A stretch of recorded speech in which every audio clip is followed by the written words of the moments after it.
nalijua kusudi la Mungu, kusudi la Mungu kwa mwanadamu.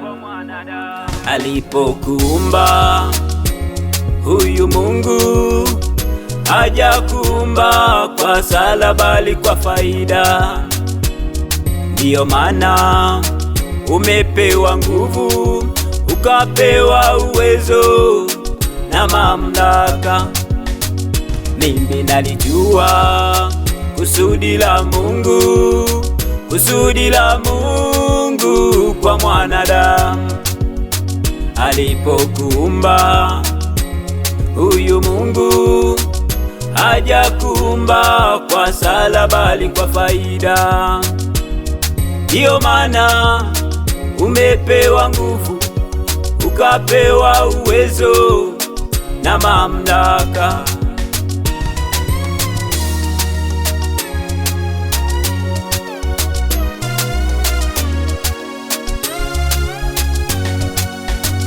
Kazi ya shetani naye hapendi kukuona wewe unapokuwa karibu naye Muumba wako. Kazi ya shetani naye hapendi kukuona ndugu unaposifu na kumtukuza Muumba wako. Ndiyo maana akaleta vikwazo za kukutenga na Mungu wako. Ndiyo maana akaleta vikwazo vya kukutenga na Mungu wako.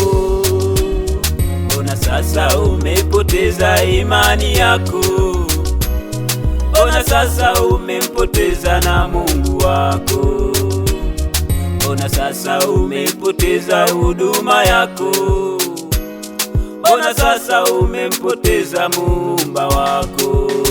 Simama imara umtetee Bwana, simama imara ulitetee jina lake. Simama imara umtetee Bwana, simama imara ulitetee jina lake. Simama imara umtetee Bwana, simama imara ulitetee jina lake. Simama imara umtetee Bwana, simama imara ulitetee jina lake.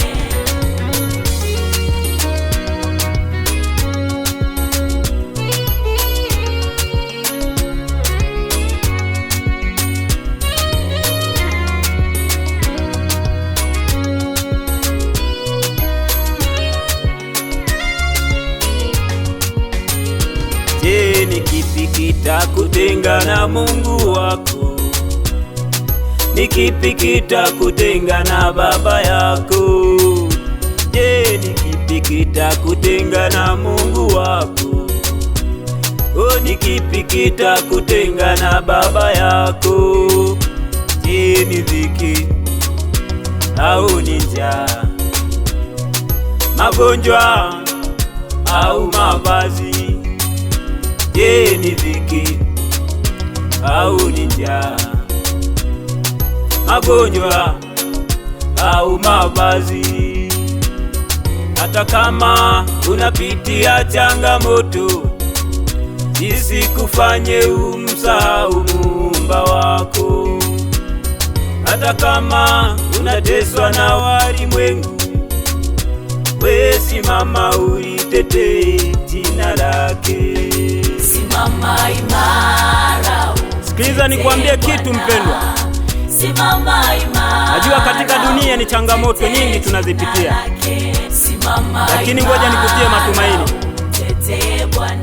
Hata kama unapitia changamoto, usikubali kumpoteza Mungu. Hebu simama, kuwa kama Shadraka, Meshaki na Abednego wakati wanawekwa kwenye tanuru la moto. Hakika wakuteteleka, walisimama na kumuita Mungu. Lakini pia tunamkumbuka Paulo na Sila wakati wapo gerezani, hawajamsahau Mungu wao. kama walikuwa mle ndani, simama imara, waliendelea kusifu na kuliabudu jina lake, na hakika walimwona Mungu. Na wewe nakuomba usimame ili ulitimize kusudi la Mungu.